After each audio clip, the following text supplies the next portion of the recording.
তখন আল্লাহ রসুল সর্বপ্রথম মক্কা বিজয়ের পরে, যেমন সূরা নাসরে আইছে ইজা জা নাসরুল্লাহি ওয়াল ফাতহ ওয়া রাআইতান নাস ইয়াদখুলুনা, যখন মক্কার বিজয় হবে তখন তোমরা কি করবা, তোমরা এই দেখবা দলে দলে লোক ইসলাম গ্রহণ করিতেছে। দলে দলে লোক কি ইসলাম গ্রহণ করতেছে বা ফাসা মানে ইজা জা নাসরুল্লাহি ওয়াল ফাতহ ওয়া রাআইতান নাস ইয়াদখুলুনা ফি দীনিল্লাহি আফওয়াজা।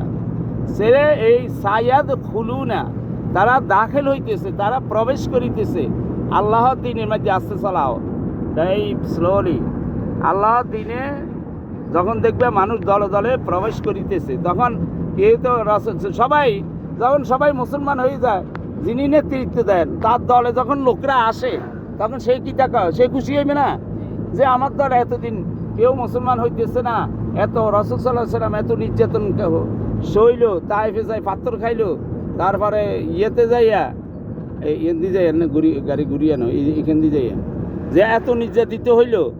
কিন্তু আল্লাহ রাসূল সাল্লাল্লাহু আলাইহি ওয়াসাল্লাম যখন দেখছে যে হাজার হাজার মুসলমান, এক মিনিট দাঁড়াও, হাজার হাজার মুসলমান কি হইতেছে, মানে কাফেররা মুসলমান হয়ে যেতেছে, হ্যাঁ ধর্মগ্রহণ করতেছে, তখন তিনি কি আল্লাহ অর্ডার দিলে কিলো ফাসাব্বি বিহামদি রাব্বিকা ওয়াস্তাগফির ইন্নাহু কানা তাওয়াবা। হ্যাঁ তুমি আল্লাহ রসুলকে মানে আল্লাহ বলতেছে তুমি আল্লাহর প্রশংসা করো এবং তুমি তবে ইস্তেগফার করো, আস্তে আস্তে দফনা লাগিয়ে দেব, এবং তুমি তবে ইস্তেগফার করো। এটা শুধু আল্লাহ রসুলের জন্য না, আমাদের জন্য। আমরা সর্বসময় আল্লাহ রসুল 70 বার কী করছে, তবে ইস্তেগফার করতো, আর 70 মাররা, আর আমরা তো আরও বেশি করা দরকার। যেমন ইউনূস আলাইহিস সালাম বিপদে পড়ছে, একবার লা ইলাহা ইল্লা আনতা সুবহানাকা ইন্নী কুনতু মিনাজ জালিমিন পড়ছে, কিন্তু তার বিপদ আল্লাহ সারাই দিছে। আবার আদম আলাইহিস সালাম বিপদ হয়েছে, রব্বানা যালামনা আনফুসানা ওয়া ইল্লাম তাগফির লানা ওয়া তারহামনা লানাকুনান্না মিনাল খাসিরিন। আর আমাদের রাসূলকে বলছে তুমি ইস্তেগফার করো আর আল্লাহর প্রশংসা করো। এখন আমরা মূল তত্ত্বে আসি, তখন আল্লাহ রসুল যখন মক্কা বিজয় হয়েছে তখন সাহাবীদেরকে সহ নিজে যত মূর্তি ছিল সব ভেঙে দিল, এবং আলী রাদিয়াল্লাহু তাআলা আনহুকে হুকুম দিল যে মাজার টাজার যা আছে উপর দিয়ে কবর, মানে কবর তো নিচে থাকে, এটা তার উপরে থাকে না, হ্যাঁ এই কবর ভাঙিও না, তোমরা কবরকে তো সম্মান করবে যে তিনি তো নিচে আছে, মাটির নিচে আছে, কিন্তু মাটির উঁচা যারা অতিরংশ দাও টান দাও গো, এই যে এটা এত বড় বইছে, তুমি কি করো, এই যারা মানে বিশেষ করে কথা বুঝছো, যারা যেই কবরস্থানগুলির উপরে অংশ বেশি, এতে ক্ষতি জাতির। কেন ক্ষতি, যে একটা কবর দিছে এটা দেখা যাবো যদি সিমেন্ট টিমেন্ট করে 100 বছর 200 বছরও এখানে আর দ্বিতীয় কবর দেওয়ার সুযোগ থাকবে না। কিন্তু আরেকটা কবর যখন অনেক দিন হয়ে যায়, যে আমাদেরও জগৎপুর মথুরাপুরি এখানে একটা কবরস্থান পুরানো কবর করতে যাই একটা মাথার থুলি পাওয়া গেছে, কিন্তু ওই জায়গার মধ্যে আরেকটা কবর দিতে পারছে।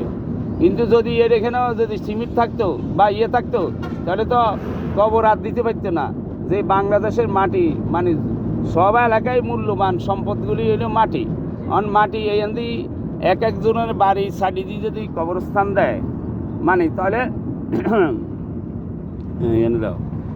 তাহলে মোট কথা এখানে আল্লাহর রসুল যখন আইছে দুনিয়াতে যত রকম ভুল ভ্রান্তি আছে, হ্যাঁ ভুল ভ্রান্তি যা আছে, আসতে দেখো পিছে গাড়ি আছে নেই, ভুল ভ্রান্তি যা আছে সব কিছু আল্লাহ রসুল আসছেই মানুষ মানুষের জীবনের যত রকম সমস্যা আছে সেগুলি দূর করার জন্য আসছে, মানুষদেরকে মিলানোর জন্য আছে। শত্রুতামি জাহিলিয়াত যুগে আল্লাহ রসুল আসছে, যত রকম শত্রুতামি ছিল মানুষের ভিতরে সব কিছু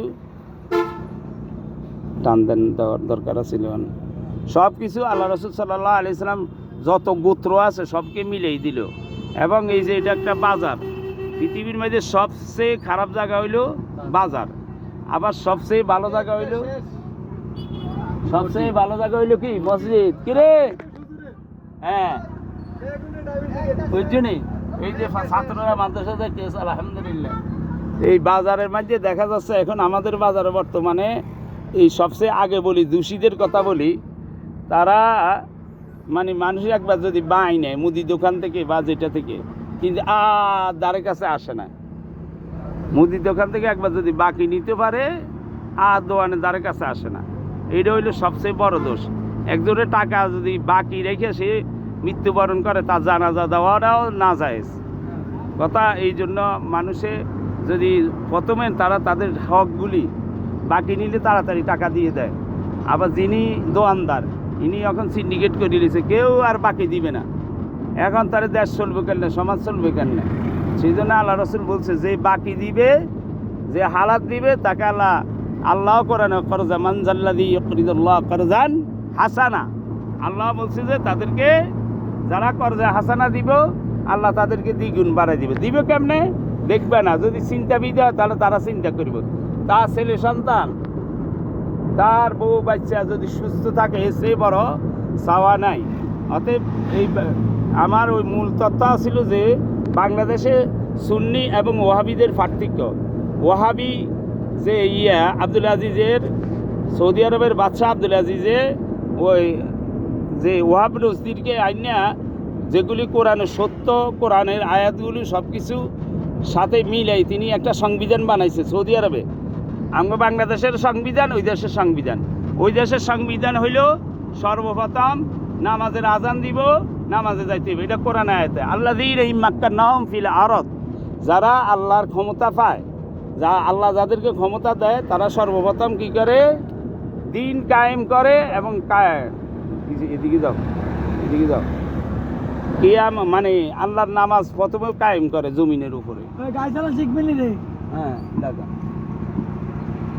তো আল্লাহ দিনটা প্রথমে এরা কায়েম করে। যারা কি করে? বিশেষ করে যাদেরকে ক্ষমতা দেয়, তখন এদেরকে আল্লাহ ক্ষমতা দিছে। আল্লাহ কোরআন আয়াত অনুযায়ী তারা কি করছে?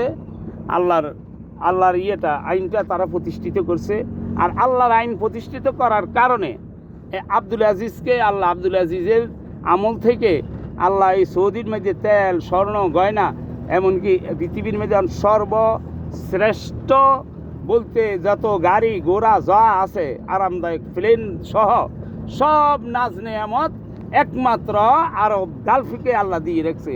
তার একটাই কারণ, তারা পবিত্র কোরআন দিয়ে এবং কোরআন দিয়ে তারা দেশ শাসন করে। এই জন্য আল্লাহ তাকে মূল্যবান সম্পদ দিয়েছে। এই কোরআন শাসনের মূল কথাগুলি উঠেই দ্বারা সংবিধান আকারে এই লিখি দ্বারা যিনি দিচ্ছেন তার নাম হলো আব্দুল ওয়াহাব নজদি।